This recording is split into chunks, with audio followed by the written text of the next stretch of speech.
I'm Elliot, and today I want to tell you the story of Pepster. So this is a story that started early in 2012 as myself and my colleagues Jeremy Herbert and Gavin Kremel were at the Mater Children's Hospital talking to a respiratory specialist. So as many of you probably know, during your last year of electrical engineering, you typically do a year-long thesis project.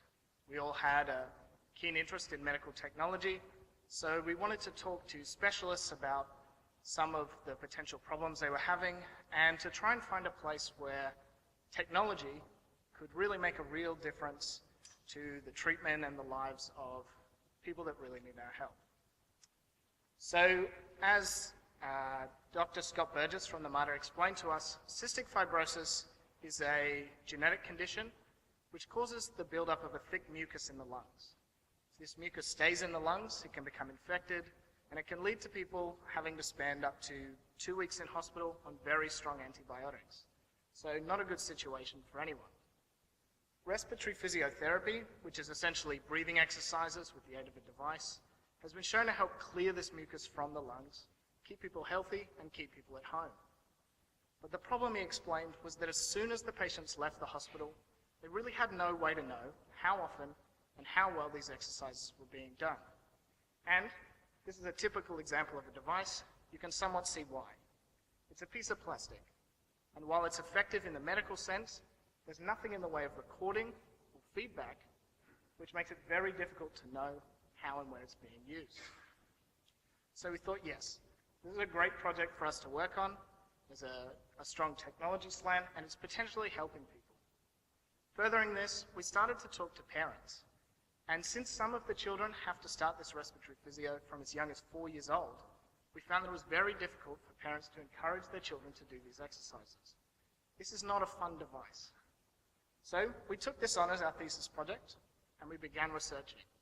So before I go into what we did, here's a little bit more about cystic fibrosis. Cystic fibrosis affects approximately 1 in every 2,500 Australians. It's a genetic recessive condition, which means you get it at birth and you have it for life.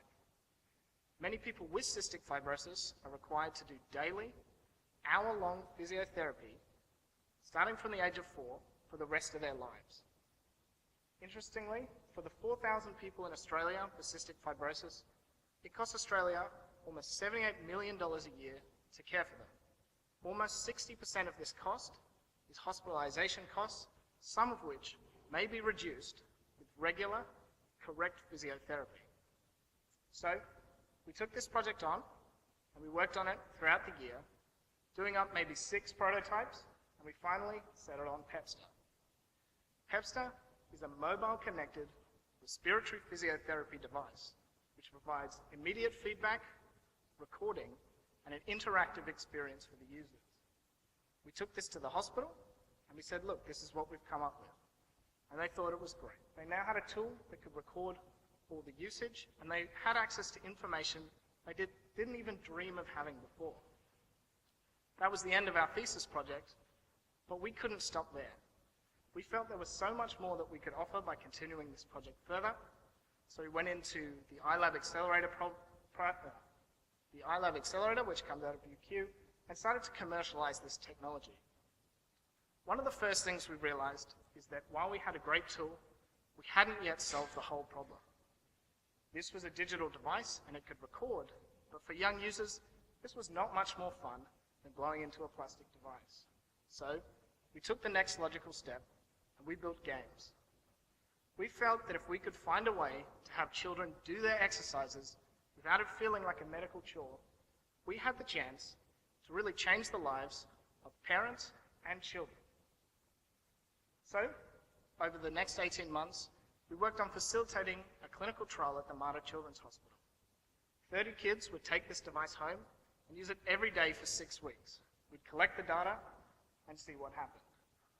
So the clinical trial is set to wrap up sometime in November, and we've had about 12 or so devices back so far. So, from the feedback that we've gathered so far, the 12 or so devices have given us over 6,000 recordings of respiratory physiotherapy. This has started to give us information that we never would have even thought to look for before. We have information about what time of day is the best to do respiratory physiotherapy, how games affect how you perform at respiratory physiotherapy, and plenty of other things that we haven't even discovered yet, I'm sure. Talking to parents, the feedback has been overwhelmingly positive. They say that this used to take up to 2 hours because their children would fight for having to do something else, and now they're sitting there, they're doing their physio, and it's done. Watching children use this device, they seem to genuinely enjoy the experience, which is something that is completely unheard of in respiratory physiotherapy. But bringing this back to innovation, I think one of the most interesting things that I've seen, and this relates to the ecosystem of innovation that we have here in Queensland, that a top university and a top healthcare provider is willing to facilitate a clinical trial with a startup company that's less than 3 years old really emphasizes to me what a wonderful ecosystem we have to work in. The startup ecosystem in Brisbane is growing every day, and we're at a great point where it's mature enough that anyone can get in, start a business, and really grow a globally relevant technology business right here in Brisbane, but also young enough that they could come in and really define what it means to be a startup in Brisbane. And I think healthcare is a wonderful example where Brisbane has some of the best people in the world working on research which could translate into innovation, and some of the best people in technology that can help make that happen.